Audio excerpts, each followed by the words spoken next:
On land, we also undertook certain measures such as deployment of air defense and electronic warfare assets to establish an integrated grid with the Indian Air Force, and I have seen and heard some of you wax eloquent about the benefits of such an architecture when it comes to negating and combating air intrusions.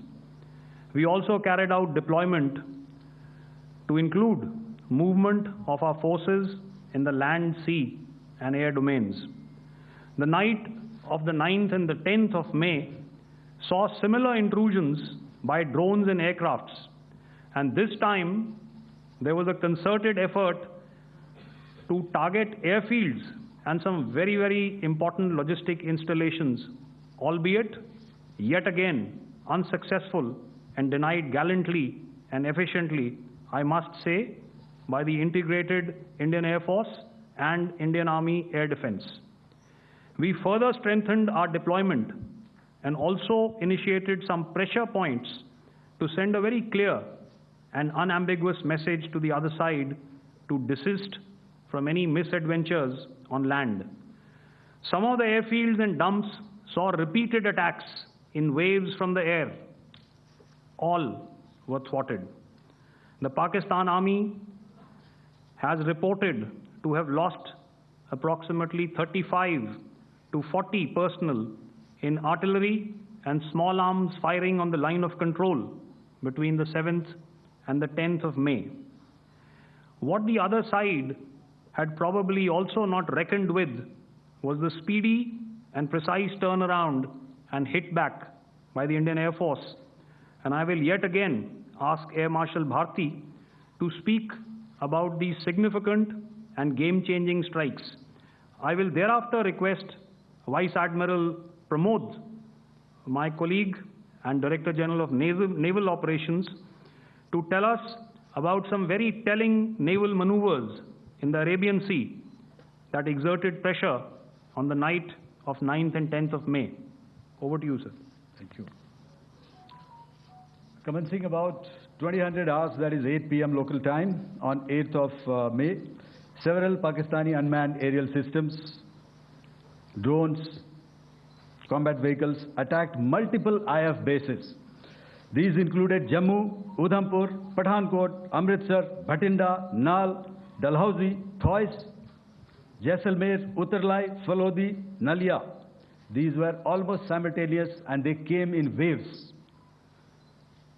All our AD guns and other systems were waiting for them.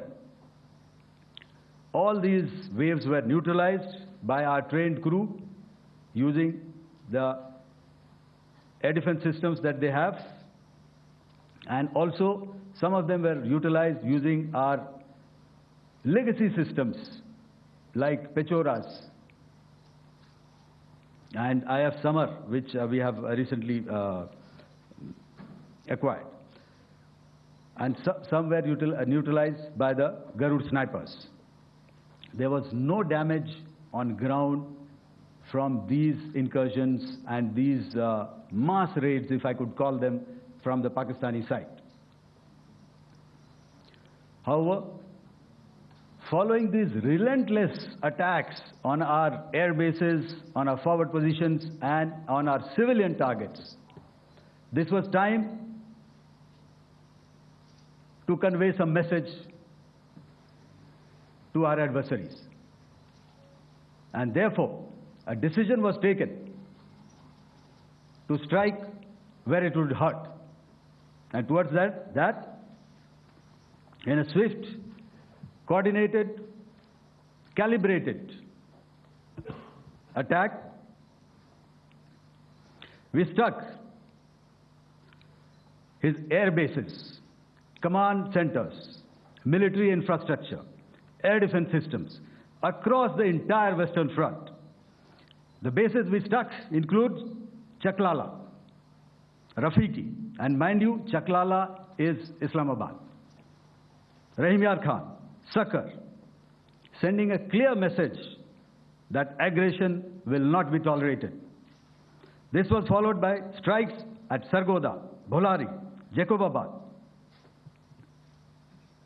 We also struck the C2 centers at Murid, the UAE complex at Murid, Rafiki, radar at Chunia, which I will show you, Rahim Yar Khan airfield, and the unmanned combat aerial vehicle hangar at Sakar. I would like to reiterate here that we have the capability to target every system at these bases and more. However, it was only a measured response to instill good wisdom to our adversary to refrain from further escalation. IF's response was directed only at military installations, avoiding civilian and collateral damage. I would now like to show you some of the effects that have been achieved as a result of our air operation. Here is the Pasrur air defense system, if you could see. Zoomed up view, this is the radar mounted on a high tower. And after the strike,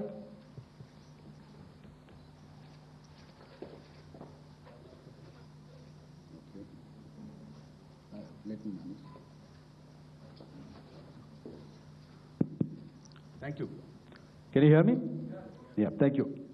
And after the strike, this is what has happened. This radar has been taken out, completely burnt. Next slide, please. The Chunia air defense radar, which was taken out on 7th and 8th.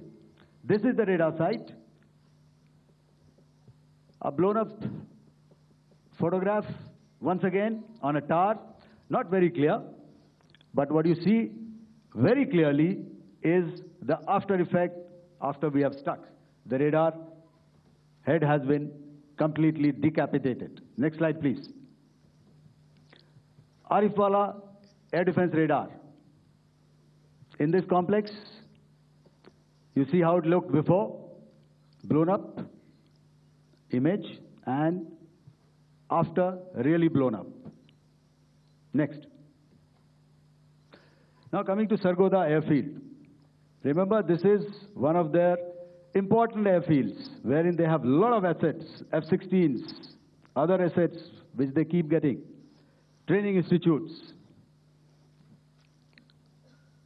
And we have stuck this airfield.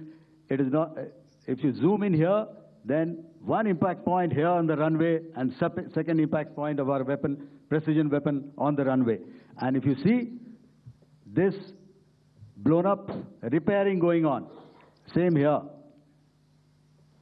Next. Rahim Yar Khan. This is the area we have struck. A deep strike out here and one complex here. So this is how it looked before, and the same. You see a big crater, another crater here, and this complex, after strike, neutralized. Next. Chaklala airfield, Noor Khan, once again a major air base, a lot of their logistic assets out here. This was the chosen complex that we intended to strike and convey a message.